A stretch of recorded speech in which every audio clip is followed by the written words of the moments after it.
ताजा लौकी छुवंदे करौंदा, ताजा लौकी छुवंदे करौंदा, बन देख के ले हौनी मार।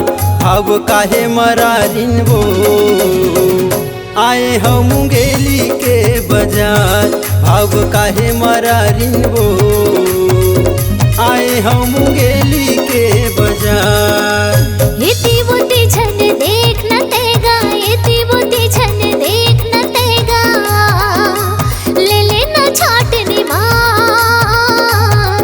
मोर लौकी है ताजा गा, लाए हो मुंगेली के बाजार। मोर लौकी है ताजा गा, लाए हो मुंगेली के बाजार।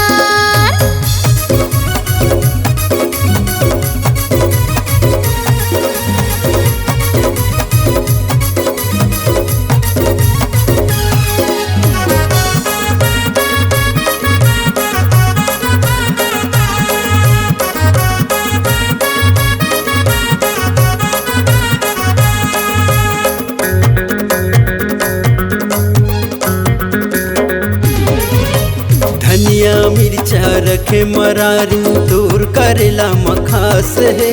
करिया भाटा जोरदार हवै तो बोली हाबू मिर्चा झार है।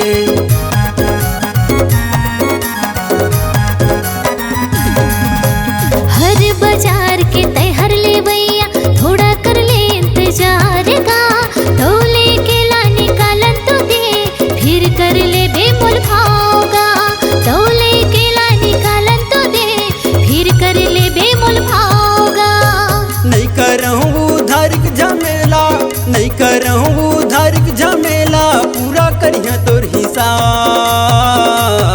भाव काहे मरारिन वो आए हम मुंगेली के बाजार। भाव काहे मरारिन वो आए हम मुंगेली के बाजार।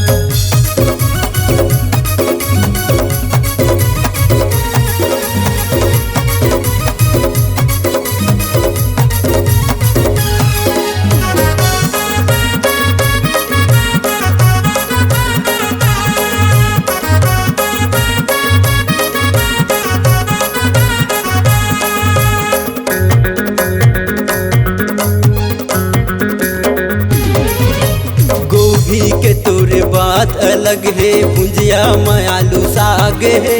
झन काटा तय हमार के देबे, नो हो गराही तोर आज के।